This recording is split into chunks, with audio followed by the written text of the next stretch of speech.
And today is a very important subject matter of a disorder that a lot of people have and don't know that they have, and this disorder is quite commonly underdiagnosed, I guess you would say. But I'm here with Tony Huff. Hi, Tony. Hi. And Tony, you are the sleep manager here for Norton Healthcare? Yes. Okay. The disorder that we're talking about today is called sleep apnea. Sometimes it's considered as obstructive sleep apnea. And I want you to explain to the viewing audience your role in this sleep center. This is where we are, where you get tested for it, and some of the classic symptoms of sleep apnea, and then what brings patients here to get tested. Okay. Currently there's a little over 90 different sleeping disorders. What happens is people come in for testing. We attach different electrodes, sensors, little stickers, and we record what they do while they sleep. Okay. We don't shock them, we don't zap them, we don't do anything weird, unusual. We just record what they do while they sleep. Okay. So whenever we go to sleep, everything is going good. We have air going in and out of our airway. Our chest and stomach are going up and down as we're breathing. Okay. Then what will happen is the airway will close off, and our chest and stomach are still going up and down because our brain still thinks we're breathing.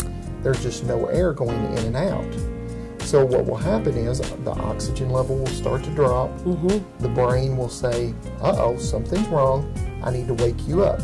So in most people, it is one of two ways. Either they will jerk their legs, or if you've ever heard anybody make the snoring snort sound, they will actually wake themselves up. So we're going to show you behind the scenes of what it looks like, but why it is so important that you do this type of therapy to make sure that your life is going to be healthy and also going to be very long. Because after I find out, as you said, I did not want to have hypertension. I did not want to have an enlarged heart.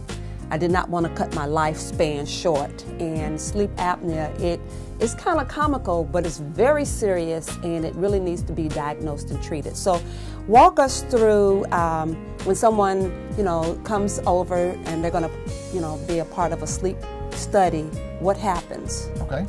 Basically what happens is their doctor, or one of our doctors, which they can see a doctor here, will determine which tests that they need done. The first thing that will happen is they'll come into the sleep lab and they'll be in their room here, and what will happen is the technician will review everything with them and then begin to apply the different sensors that are going to be on them during the night. And where do these sensors go? Okay. You have a nasal cannula, which is just like an oxygen cannula, just like if you were on oxygen. Okay. And this is actually the most aggravating thing that you have on all night, is you have this little oxygen cannula, which fits right at your nose, just like if you were on oxygen. Okay. Then you have two belts. One of them that goes around your chest, and one of them that goes around your stomach. And they measure your chest and stomach going up and down as you breathe. Then you have quite a few of these sensors. And what they are is an EEG electrode. It's a little gold-plated tin cup, and we fill it with a waxy toothpaste type substance, which is a conductive paste. And we put these in different locations. Like we put 2 of them on your legs. They record your leg movements.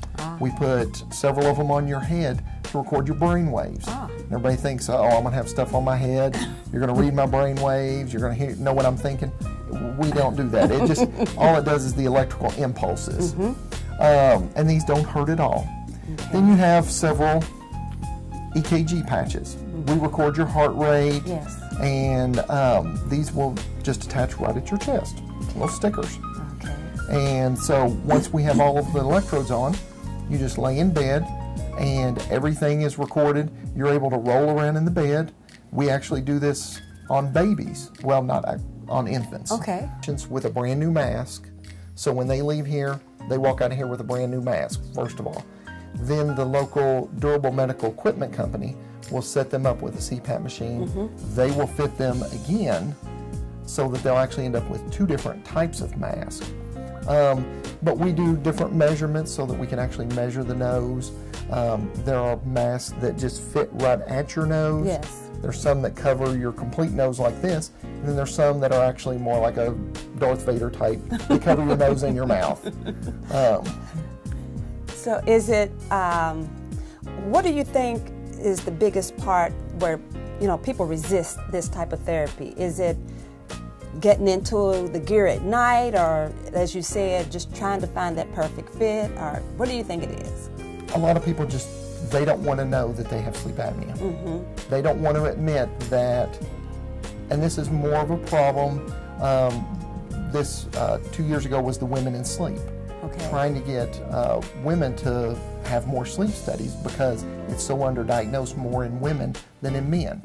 Because if a man is snoring, if your husband's snoring and he's waking you up gasping, you're going to do something about it. Right. Where the fellas, when they go to sleep, they're not paying attention to whether she's breathing or not. Not much help. That's true. That is true. So we find that the women that we do get have progressed a little bit further along. So we like to catch women much younger than we are screening them right now. Okay. Now, for information for some of the viewers who say, I think I meet these symptoms, I want to do something about it and get help because we know it's detrimental to your health, where should they call and what's the information? They should call the Sleep Center, and phone number is 636-7459. And should they ask for anyone in particular, or just ask us? Whoever answers the phone, that is directly into the Sleep Center, and they'll be able to answer their question. And one other question, I think you might have mentioned it. Do they have to have a referral from a physician, or can they just come on their own? No, they can. We actually do direct referrals. So if you don't have a physician and you want to see one of our sleep specialists, all of our doctors here are board certified in sleep medicine. Okay. Well, Tony, thank you so much and for sharing this very important information. From one sleep apnea person to the next. Yes, we both have sleep apnea, and yes, this is not sexy, but on the serious side, this will help to prolong the quality of your life and your lifespan. So please, this information, take it to heart and get some help immediately.